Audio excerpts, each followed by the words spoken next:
Welcome to Rainbow Kitty's channel for parents. Nurture emotionally healthy children with us. How to nurture assertiveness in children and prepare them for a better future. Please watch the first part to know more about assertiveness. Link is in the description. Now let me share a few quick tips on how to start nurturing assertiveness in yourself and your child, so you can start working with your tiny tot right away.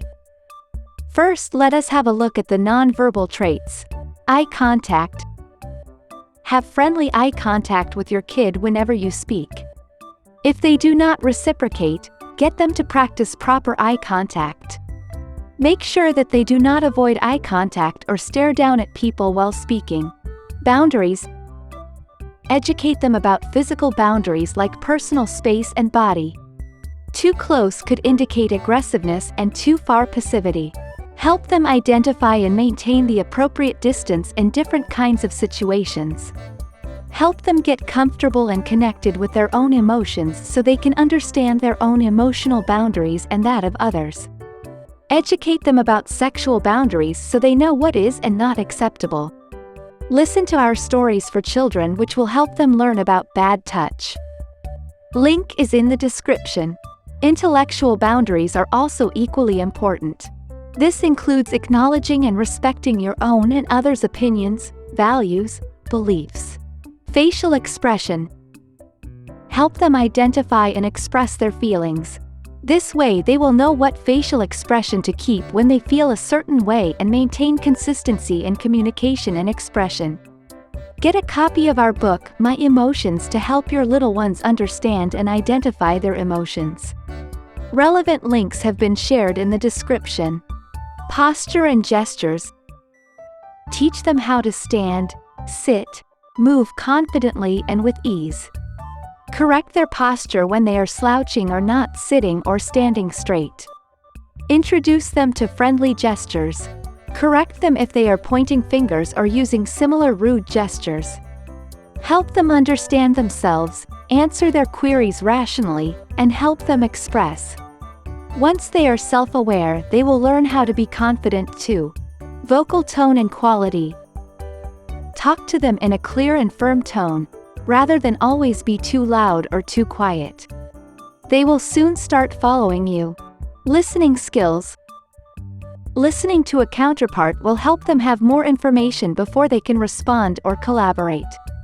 This way they can make the right decisions.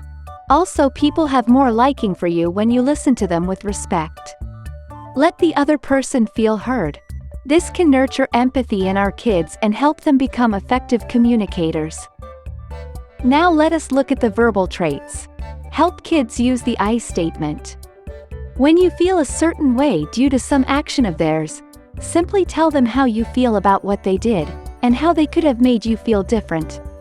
There is a good chance that they will follow suit next time.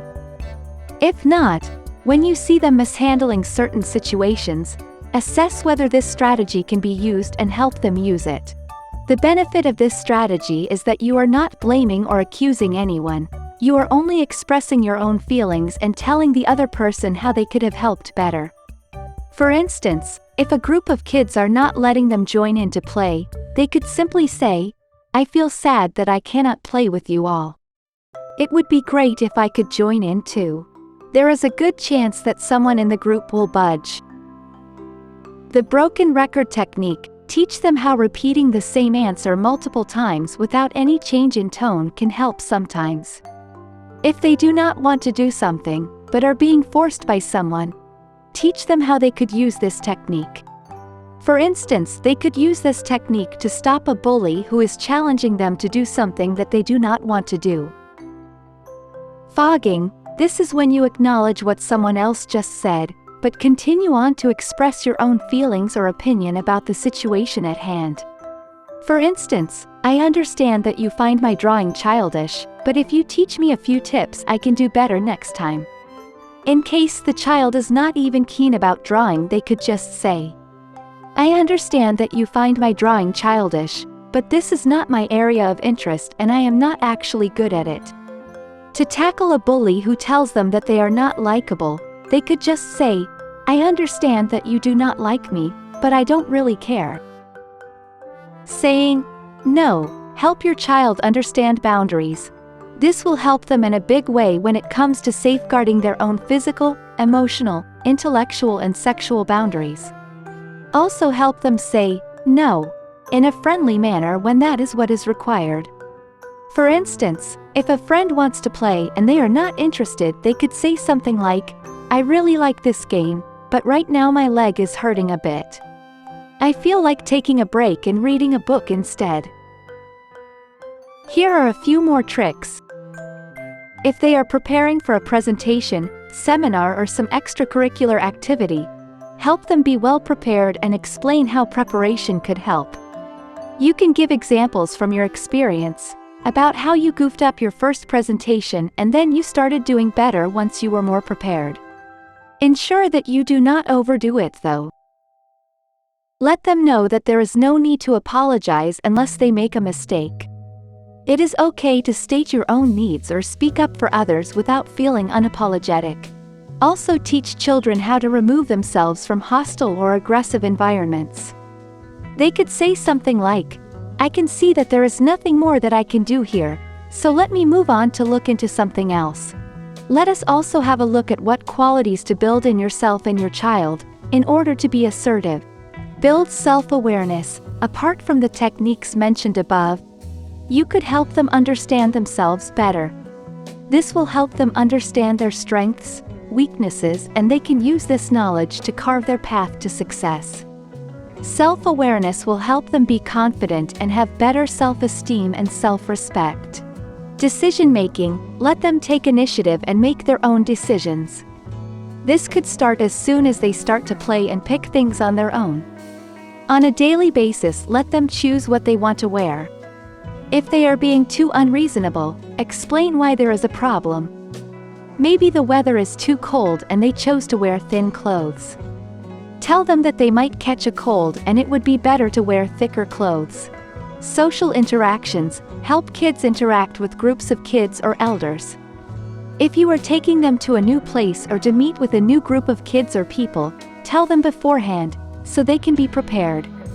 Depending on how they interact with the group, help them if and when necessary. Make sure that the child is comfortable and not feeling intimidated by you or anyone else. Help your child handle such situations with confidence and ease. Teach relaxation techniques, help your child relax and calm. Teach them breathing techniques to calm down. Breathe in through the nose up to a count of 5. Hold for 5 counts and breathe out through slightly open lips up to a count of 5. They could do this several times until they start feeling better. More oxygen in the system will help fix the heartbeat rate and also early anxiety. They could also be taught positive self-talk. If they are feeling nervous before a dance performance, they could tell themselves, "You are a good dancer and you are going to thoroughly enjoy performing today." Creating a list of affirmations and saying it to themselves is something else they could do with you. The list could have affirmations like, "I am confident. I am strong and bold. I love myself just the way I am," and so on. Practice gratitude. Teach kids the importance of respect and gratitude towards others. This will help them be grateful for what they have, and also like and accept themselves and others just the way they are. They will be able to accept new opinions and beliefs with respect. Get our thank you book for your little one today and nurture the quality of gratitude in them. Lastly, but most importantly, be a good role model. You are probably one already. Children tend to learn most from their parents, teachers, and caretakers. They consider them their best role models, even though you might be unaware. So get yourself on the train to appropriate assertiveness levels. Your kids will definitely follow suit.